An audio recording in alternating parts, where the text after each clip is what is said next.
I got to the lowest place. I had to hit rock bottom, and then I discovered the true rock, I guess. And the drugs that I got into, I don't remember 2.5 months of my life. I had my medical marijuana card for 3 years living in Denver, Colorado, and then I got into pain pills and narcotics, and then I got into some heavier drugs than that. And I just remember missing my best friend's wedding. I mean, that's how low that I got. I missed my best friend's wedding, and I remember getting an 8-minute voicemail whenever I was kind of sobering up. That makes me sad. And yeah. And the voicemail, I got 10 seconds through maybe, because he said, "You missed my wedding. I can't believe you missed being my best man." And in that moment, I just realized, man, I am a hurting dude that I get paid to hurt people. But even the people I don't get paid to hurt, I'm hurting them. The people that I should love, I'm destroying, I'm hurting them on the inside. And because of that, I turned into wanting to even hurt me, and became suicidal once again. So this is 10 years later, 23 years old, had everything that I had hoped for, basically, except for maybe 10 pounds of gold that would have wrapped around my waist, and then one day collected dust on the shelf. And I put all my hope and everything in that.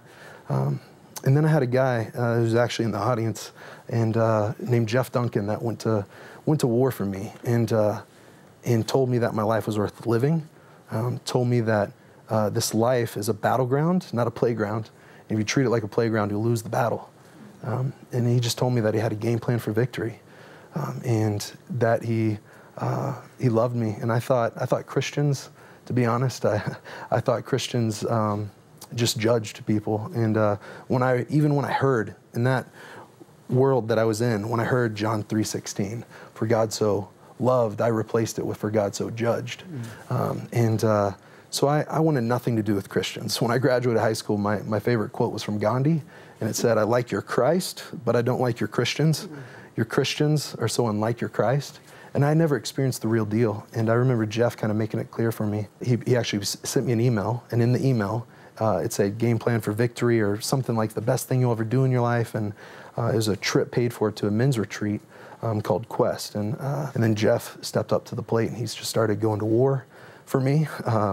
And I didn't return probably 60 of his phone calls, text messages, emails. I didn't want anything to do with anything Christian. And I remember telling him, "I need something real, bro. Like, I don't need to sit around a campfire, hold hands, and sing Kumbaya.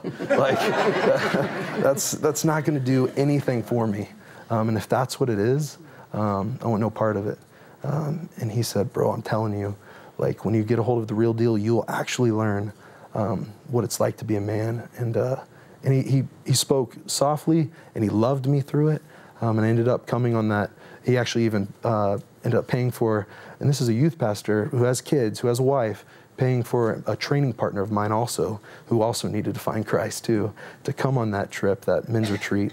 And yeah, there he just started, and the whole group started rallying behind me and around me, and telling me how God loved me, and that he already forgave me, and that he has a purpose for my life, and a passionate life to live, and a fulfilling life to live. And I just remember that love was just coming out of them. They were reaching up to God, loving him with all they had, and then it was spilling out of them, and it was just coming on to me, and it was contagious, and I needed it. And I just told him, "So what now?" And he said, "All you got to do is tap out." That's a term we use in fighting, tap out. When someone taps out, you lose.